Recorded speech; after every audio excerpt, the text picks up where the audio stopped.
singing, don't worry, everything's going to be all right. It felt like a big 3 points, did this one, Mo? Yeah, it's very important. We had a few lost in the Premier League and in Champions League, but I'm glad we start coming back to the track now, and yeah, it's a good push before the very important games against Madrid and City, but yeah, it's a very good it's a very important win for us today. And look, to have Ryan back in the side tonight, it must have been hard for you not being able to influence anything the last 3 games. It's so loud. I'm saying you're just pleased to be back. Yes, of course. I had a little injury, been out for like 10 days, but I'm happy to be back with the team again. Absolutely. Goals tonight for you, Mo, 2 and 2, that's 5 for the season. Are you happy with how your season started? No, but I said from the beginning, but because I know football, I play football for many years, I said it's very tricky season for us because we had a few new players, very good signing, but they need time to adapt with the old team, and we lost a few good players as well, so we just need time to adapt and know each other games, and everything will be fine. Just want to say congratulations to you tonight, Mo. 250 goals for Liverpool. You are only the 3rd player in Liverpool's history to achieve that. You are up there with Ian Rush, Roger Hunt. How does that make you feel? A great feeling to score goals and win trophy for this such a big club, and you know it's something I don't take it for granted. I'm so proud and so happy about that achievement. Brian, your reaction there, you were loving that number. Of course, 250 is a lot, but we know how. Well, look, congratulations to you both. Liverpool back to winning ways. Have a good week. Thanks, guys. And 2 very happy Reds legends with me, Stephen Gerrard, Stephen McManaman, Joe Cole alongside us as well watching that. Stephen, what did you feel were the improvements in the performance tonight?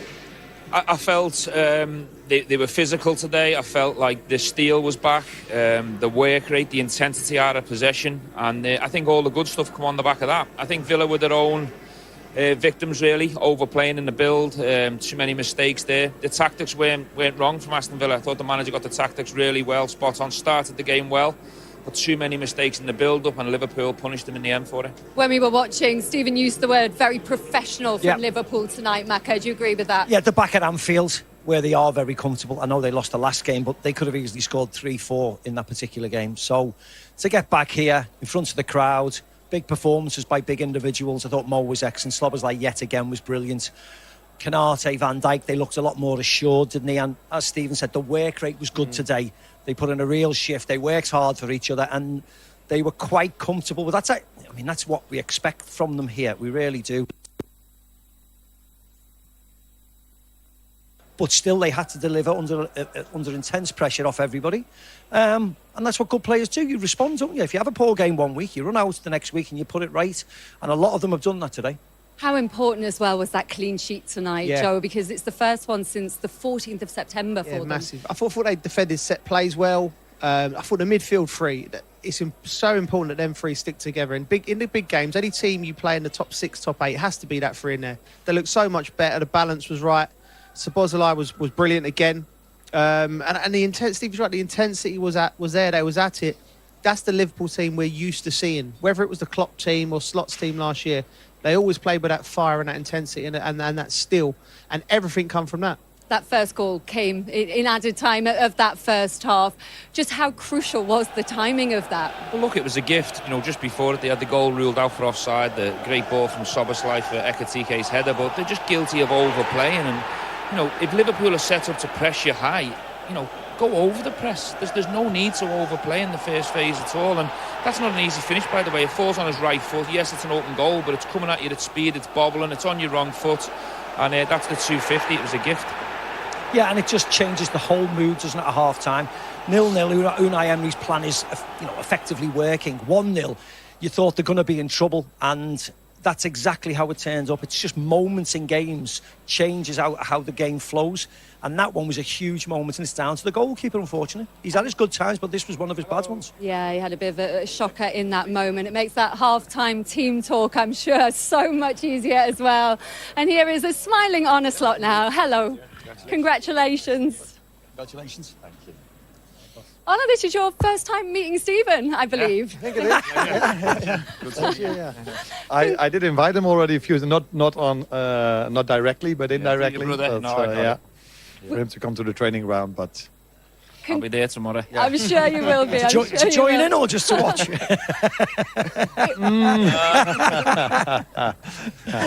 It's going to be a great mood at that training ground tomorrow after that win tonight. It really felt like the result was the most important thing tonight. But what did you like about the performance and the improvements you saw?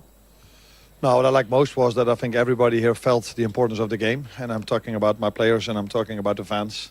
So from start to finish, players showed up. Although in the last few games we've played in the first 5 minutes, we always conceded. And they had their chance, which hit the post.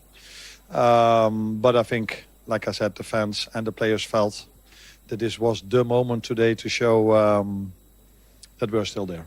And we were just talking before you arrived about the timing of that first goal. Just how key was that, given the way that the first half went, and how much did that change your team talk at half-time and improve that mood in the dressing room? Oh, but goals make a lot of difference in football. So I'm not too sure, but maybe in other games we've created more chances than we did today. But it wasn't the first time, by the way, that we created a chance by a high press. And, a mistake from them gave us the lead. And second half, another goal, a clean sheet. Like I said, we were ready for it today, I think. Against a team, by the way, that was in a very, very, very good form. So, good result. How have you been personally these last couple of weeks? I mean, I know you've come out and done media and the press, and of course you've said all the right things, of course. But how have you been? Not everybody agrees with you. But there's a lot of people who speak a lot of things. We've said that already today before the game. But how have you been? General as a manager, Coach, yeah. The good thing is, as a football player, I had many setbacks. So didn't we all? No, but the margins are small in the Premier League. You see it every single game, and again today as well, because now we're on the good side of things, winning 2-0. But it was, again, a close call, like our other games were as well. And I think what you have to do is address what goes well, address what doesn't go well. And in other games, we've sometimes conceded sloppy goals.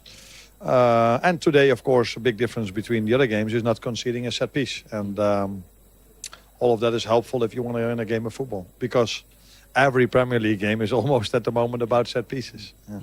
Arne, can I ask you about the midfield three? I thought they were brilliant tonight. And you criticised in recent weeks conceding from counter-attacks, but I thought the balance was really good. And it was against a real test against Onana and Kamara. Was you happy with them? Yeah, because they bring extra players to the midfield as well with their wingers. So, no, I think they played a very good game as a team and individually. So it was a good performance. Not only from the midfield, I think I saw some other outstanding performances as well. But this is also what you need if you want to win a game in the Premier League. You need a good balance in set pieces and you need very good performances. Otherwise, other teams have too much quality to hurt you. Can I just ask you about Gravenberch, the importance of him today, and how does that affect his minutes going into Real Madrid? Obviously, he came back probably man of the match today. I thought he was outstanding again. Does that affect his minutes against Real Madrid? Depends on how his ankle feels now. It's of course a difference if you've been out with a muscle injury or with an ankle injury. So I think he's able to go again, but we have to see how he comes out of this game.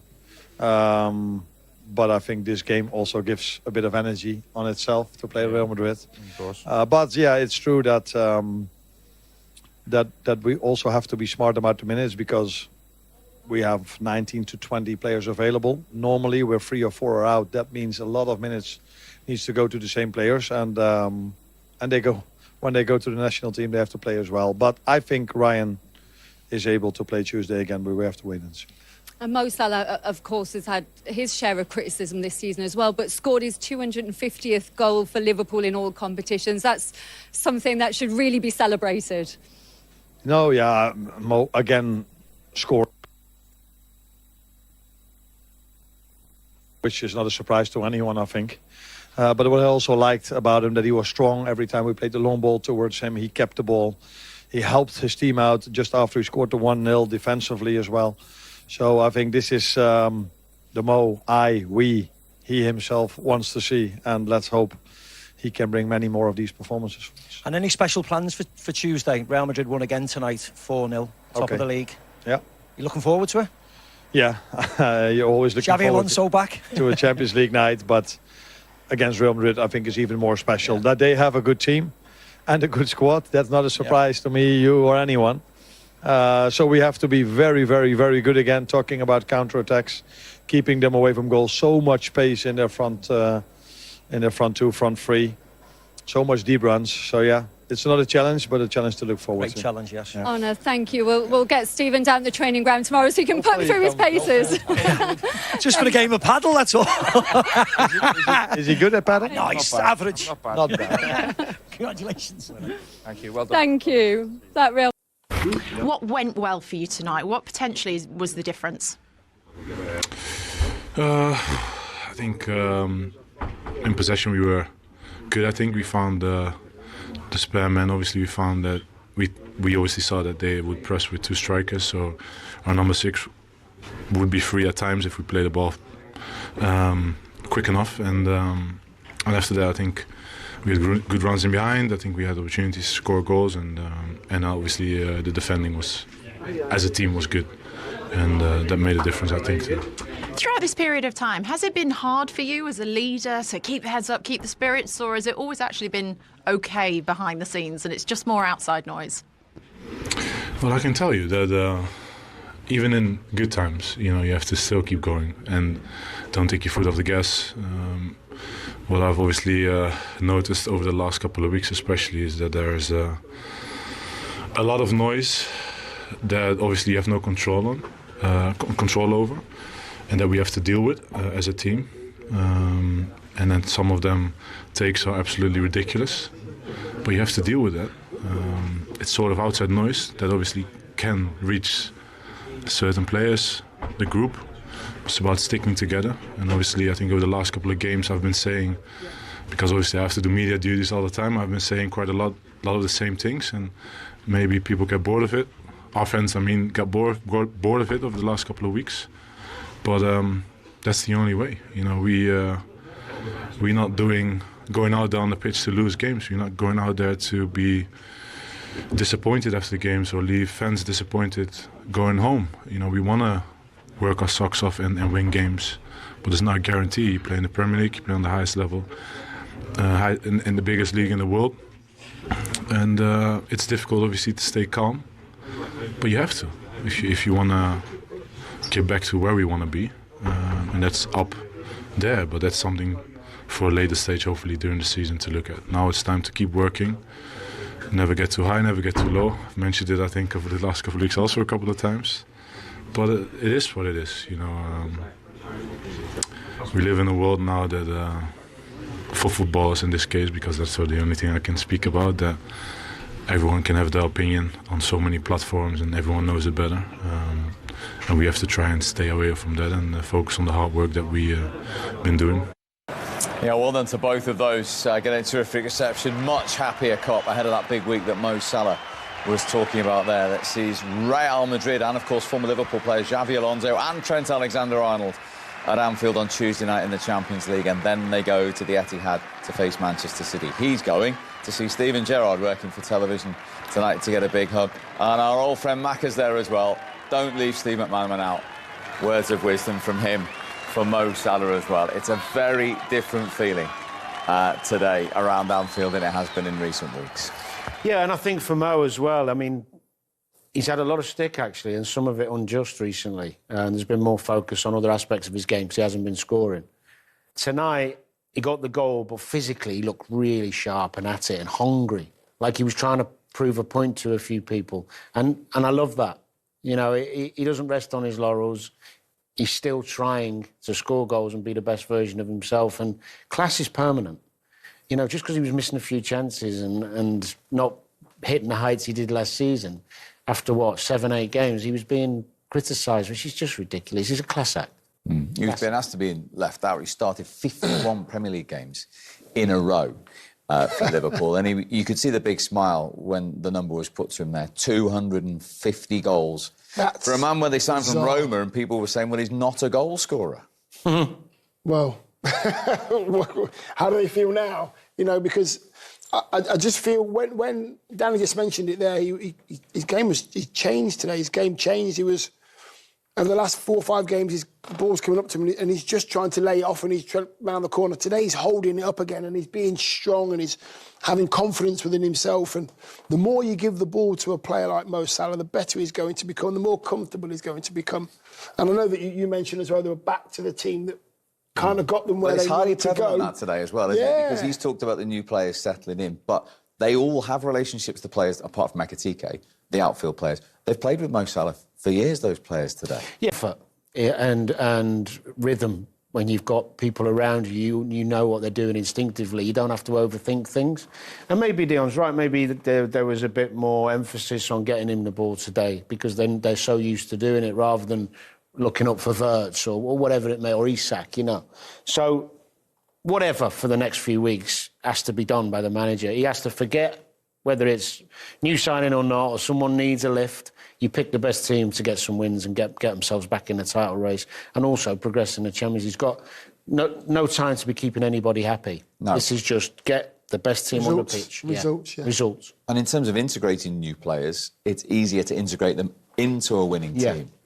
Because everybody said, I was there the first night of the season, almost half the outfield players were new against Bournemouth, which is unusual. People expect them just to fall into place and for it to work because they're very good players, they're world-class players, they're 80, 90, 100 million pound players. They should be fine. Yes, they should, after a period of time to get to know your teammates, because as a centre-forward, centre-half, I need to know who I'm playing with. I need to know where to pass the ball and who to pass it to, what foot to pass it to. When you've played with Salah and Virgil van Dijk, you said today, where's that diagonal that Virgil does, to Salah? We haven't seen it. We actually saw it a couple of times. We've seen it a couple of times today. So that's the comfortable part of your partnerships on the pitch. And you said they had to score next, manage the game. They did. They got the luck of the deflection. You weren't too happy at Ryan Gravenberch being so far up the field at one stage. Well, it paid off, but I just think that so many times recently Liverpool have conceded goals and lost goals by trying to win games rather than protecting a point net, maybe at Chelsea, for example, or even Man U at home. And Gravenberch, at times, he's finding himself, his instinct to get forward into positions he used to get when he played a different role. But yeah, it worked and they got the cushion from it. It's a great little header from Van Dijk. You can see he's more or less in a number 10 position receiving that from McAllister. If it breaks down there, which it did actually 10 minutes later, then they're wide open again. But maybe Arne Slot's happy with them doing that and actually taking the risk when they feel comfortable possessions with them. I think the header from Virgil van Dijk is so important to keep possession. He doesn't just head it for a long way. The run from Gakpo is amazing. The run from Szoboszlai. If you can see the white shirts, they're thinking, where's Gakpo going? Where's Szoboszlai going? There is a slight deflection. They get lucky with it, but he's put himself into a position. And I think Danny mentioned it as well. He can play in a 10, he can play in an 8, he can play in a 6. He can play everywhere. He does everything and consistently well. They're better with him in the team, that's for sure.